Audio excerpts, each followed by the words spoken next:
To be respected from the other media, the other journalists. Usually what they do, to ask questions, they gather together very respectfully, they deal with each other, and they will say, okay, CBC, you might have the first question. And then, with CTV and all those guys. But there was someone from your office that was handling questions yesterday at the podium. Alex, yes. And honestly, we're not accountable to CBC or CTV or anybody else. No, I know. Will you condemn the burning of churches in our province a hate crime, Horgan? Can you keep the weight? Will you acknowledge persecution against Christians in British Columbia? Thank you. I'm not going to go near him. I'm just asking a question. That's all. I would appreciate it too, but please don't touch me. You're touching me by advancing into my arms. No, I'm going sideways, not forward, and don't you advance. touch me. A family was inside the church that was burnt in Ontario. Will you call it hate and terrorism to attack Christian places of worship, Prime Minister? Frankly, Indigenous sovereignty is being ignored. Well, what do you think about the Indigenous people who are pro-logging and the jobs that it provides for certain people? Indigenous people that are pro-logging have been subject to colonization and the ideals of that. It appears like this semi-truck tried to intentionally block possibly the Prime Minister on his way out.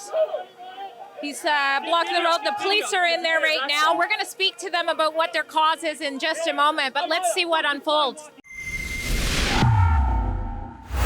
Drea Humphrey with Rebel News reporting to you just after the Prime Minister Justin Trudeau, BC's Premier John Horgan, as well as Canada's Minister of Infrastructure and Communities Catherine McKenna made an announcement just up those stairs about the SkyTrain system coming here. But I was here for a different reason. There were mainstream media up there and they got to ask a few questions, but I came for the second day in a row to ask an urgent question of the Prime Minister, one question that he ran away from in this last report at rebelnews.com. You talked about Canada's last wrongs, the past things they haven't done right. When will you speak out about the 20 vandalized churches? They're burning churches and vandalizing them, and you're not calling it a hate crime. Did you know that one of those churches that were burnt has a family that lives inside of it? And our Prime Minister has still not called this hate or acts of terrorism. And he's running from my questions, and it gets worse. He's not just running from my questions. He's having his RCMP manhandle me for asking them. Take a look at this. They're burning churches and vandalizing them, and you're not calling it a hate crime. Here I am trying to do my job. You're going to see in this report how hard it is to do so, to ask these questions, the monopoly of trying to get on the list to ask questions that Canadians deserve to hear, which is why are Christians being persecuted in Canada without anybody caring? And yes, we're being persecuted. So while I continue to try to report on this, I need you to do me a favor if you want to help me do so. And anyone, any journalist, honestly, it doesn't even matter if they're mainstream media, we should not be getting manhandled for asking the Prime Minister a question. Please go to standwithdrea.com, sign our petition. We are filing a complaint so that this doesn't happen again, and I don't have to be tossed out of the side when the Prime Minister is surrounded by a whole bunch of other people and giving selfies, simply because I ask a question about the persecution of Christians when no one else wants to. This is the spot where the speeches came on, the pats on the back. Here's some money. Make sure you vote for me when I call an election. But just down there was a sea of anti-protesters, anti-John Horgan and anti-Justin Trudeau. We caught up with them later in this report as well, so you'll see that. But I want to fill you in on the journey of the struggle to do this report for you. It started with Matt Brevner. You've seen him before if you're a subscriber at Rebel News. If you're not, make sure you go to rebelnews.com. Bill C-10, the censorship bill, was delayed for now, so we can still bring you this story. But to make sure we don't lose touch, make sure you give us your email there and your phone number. But Matt Brevner came here. He was first to arrive. And take a look at this. You're going to be able to. Okay, that's fine. So why are you filming here. Oh. Getting ready. I wasn't allowed to get a question in yesterday, so I'm just trying to get as much content as I can before the Okay, conference. I'm just gonna ask you to step to the side for a second. I'll find out if you're allowed to be here right now. Oh, isn't it open to all media? Or Yeah, but it's not the media. This isn't where the media is going. This is this area. I understand. I just parked and I Okay, I can managed you to see you actually guys. go to the front and I'll meet you up there. Sure. Where is it? Go upstairs in City Hall Okay. to the front door. Okay. Go Is it inside. Is it facing this street or is it inward to the plaza? Either way, you'll be able to get in, but you know where the front doors are? Yeah. Go in that way. Okay. What was your name? My name is Sergeant Sturko. Sturko. Okay. Thank you. Okay, thanks. Well, Matt did go up to that lobby, but that officer never came to greet him. Instead, another one came up to Matt and told him he wasn't allowed to wait at all on the property. Matt went around the corner, and then a media liaison came up and disclosed just exactly what type of collusion takes place when it comes to state-run media and who gets to control what questions get answered for the public. Hey. How are you today? I'm well. How are you? I want to be nice with you. I want you to be nice with me. Yeah. So I'm not a bad cop. I'm a good cop. Okay. Okay. Yeah. Okay. So you have access to this. Okay. Yeah. I won't prevent you to do your Oh, that's job. great. I was worried that you would. No, Okay. I'll never do that unless you go overboard. Understand. Then I am going to have to address you Yeah. gently. Sure. Okay, and Yeah. even your reporter or whatsoever. Yeah. So that kind of thing that you did yesterday, Yeah. yelling, please avoid it. Please. Can I ask a question then, like respectfully? Yes. What are the odds of us getting an actual question? Because if we can actually have a question and be respected as actual press, then we won't have to, yell our questions. Because I'm new to this. I've been Okay. on this for only around 50 days. Okay. Okay, I'm new too. Okay. Yeah, Okay. yeah. The thing is that in order for you guys to be respected from all the other media, it's not only me. Okay. But to be respected from the other media, the other journalists, usually what they do to ask questions, they gather together very respectfully. They deal with each other, and they will say, okay, CBC, you might have the first question, and then Sure. with CTV and all But those there was guys. someone from your office that was handling questions yesterday at the podium. For the Alex, speakers. yes. And honestly, we're not accountable to CBC or CTV or anybody No, else. I know. If you guys are behaving like the others are behaving, Yeah. in a normal and fashioned way, okay, I guess you'll pave your way to. You You have to respect that. I mean, I would like to believe you, but it's just not the case, right? Like Man, we're not into a territory of, you have. Like me, I've been paving my way here. I Right. was just a cameraman before. I'm here now because I've been respectful. They've been respectful to me. I understand you're trying to do your job. But at this point, what I'm telling you as if you behave in a way that it's shocking for others, I'm sorry, you're just building up a wall. Yeah, fair enough. And we have But no then choice. again, And then I'm we're pushed repeating back. this. I'm repeating this. If you behave in a certain way where you respect and you want to be respected and you respect the others, that's the way to do it. Okay? Okay. Because every time that you guys are just going overboard, you're lowering your chances of being respected. I'm just going to save my tears for later on that. Who cares if we're respected by the media? I'm worried about being respected by the viewers, by you, by the Canadians. And that's why I ask the questions that I ask. Will you condemn the burning of churches in our province a hate crime, Horgan? Can you keep the weight? Will you acknowledge persecution against Christians in British Columbia? Thank you. I'm not going to go near him. I'm just asking a question. That's all. I would I have a appreciate job to do too, but okay? please don't touch me. You're touching me by advancing into my arms. No, I'm going Okay, well then- sideways, not forward, and you Don't touch advance. me. Mutual I'm good. agreement. I'm good. I'm just asking You for don't the have to respect. touch me if you don't want I me didn't to like touch you. that. I went this way. You I'm know not touching you. We have a mutual agreement. I won't touch you. You don't touch me. Thank you. A family was inside the church that was burnt in Ontario. Will you call it hate and terrorism to attack Christian places of worship, Prime Minister? We are being persecuted. Ran away again.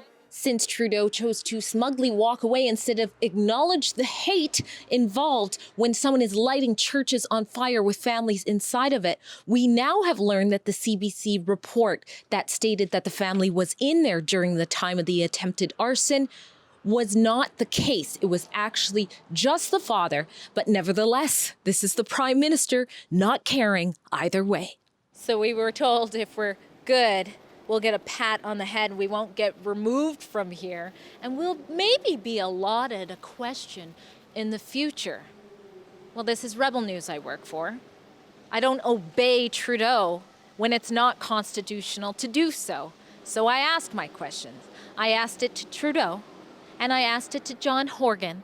And of course, I tried to take the proper protocols by emailing and phoning in too. Of course, I just never got chosen. And then take a look at what some of the protesters had to say on his way out of the building.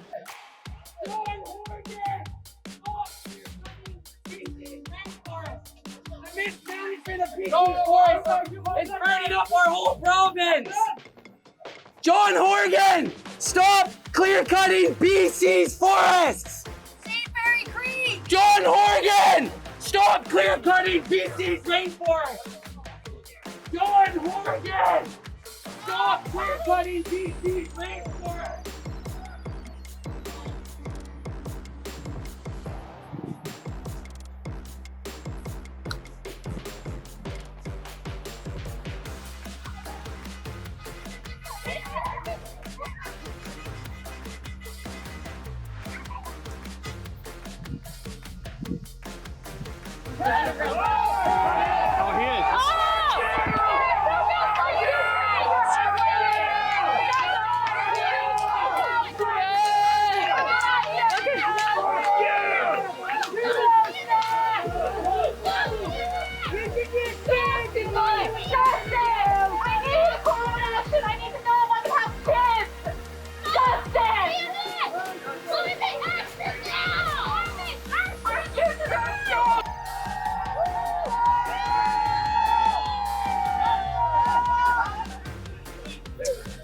It appears like this semi-truck tried to intentionally block possibly the Prime Minister on his way out. He's blocking the road. The police are in there right now. We're going to speak to them about what their cause is in just a moment, but let's see what unfolds.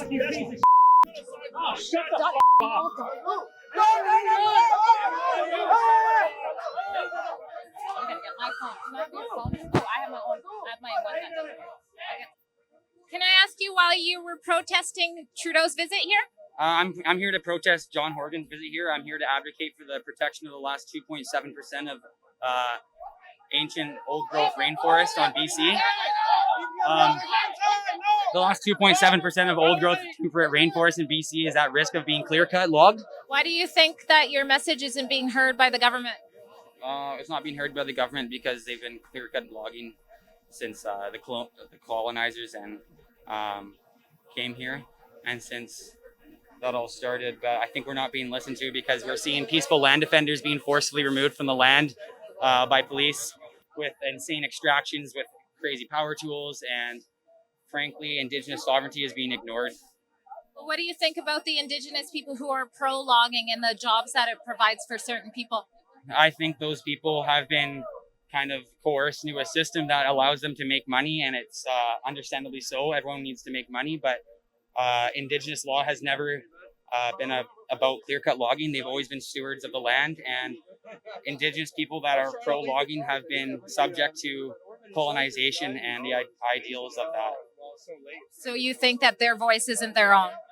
Pardon me? You think their voice isn't their own? No, I do think the voice is their own. I think that the colonization of Canada has led to people being forced to clear-cut their lands is the way to be financially independent. Well, it looks like they let the truck driver go, and now we're running somewhere else in Surrey, and eventually we'll talk to some people. Let's see if we can ask someone as we walk. What are you protesting today? Truckies and truck issue. No work. For how long? 3 months. Hi. So you just stopped your car or your truck in the intersection. What was that for? It's a problem and just turn around and just honk, right? And the showing on the majority on the last 3 months sitting on the home. No work there. So I'm trying all the MLs, MPs, but nobody's answering for my emails on my phone, right? So today my all the brothers coming on the protest on the. So that's why when they am going to the front of the prime minister, right? Then please guys, you know everything, right? How they treat. But now is everything good. Were you actually trying to stop the prime minister from driving through? No. Just I'm turn around and the horn, right? No. That's it. Yeah. So how long have the truckers here been without work? Last 3 months. Yeah, no penny, less than penny. I'm my home, right? So that's why I'm trying. I want work, right? I am capable every day. Wow. So they talked upstairs. I was up there with them and they were, patting their own backs about providing jobs in Surrey. So what do you think about that? I don't know what's playing on, right? So now I think today's they come here, right? Some is the pressure on the MLA MPs, maybe some dues on in future. The Prime Minister was leaving. There was a safety risk. The road was blocked, right? When you're in the middle of the traffic, you got to obey the laws no matter what. On protest, the laws of the Motor Vehicle Act are very clearly defined, right? When a police officer is giving you lawful directions to go in a certain direction, you have to abide by those directions. There's time to have a communication after, but follow the directions. Thank you. Thank you so much. Same thing. City, you are essential service to Canadians.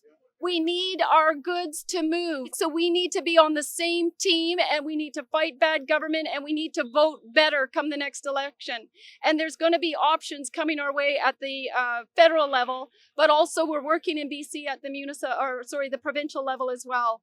So anyways, it was such an encouragement to see all of you come out today as well to oppose Justin Trudeau. He belongs in jail as well. And I'm sorry to hear of your suffering and how this has affected you. Anyways, thank you. Unite together, guys. Stay together, stay united, guys. Thank you. Comment below, let us know what you thought about this report. And if you haven't seen the first time I posed these questions to Trudeau and was manhandled, make sure you go to rebelnews.com and watch that report. You'll also see the announcement he made that day, which was about childcare and how it will be $10 a day for families for children under 6. He's really, like I said, throwing the money out, buttering up some people right now. I'm Drea Humphrey with Rebel News. You guys, I may fearlessly bring you these reports, and honestly, it's not that fearless. They're scary to do. I just do them anyways because it's important for you to get some answers. But that's why I want you to stand with me. Please go to standwithdrea.com. I don't want to get assaulted, bringing you the other side of the story. Help keep me safe and other journalists as well. Sign the petition at standwithdrea.com.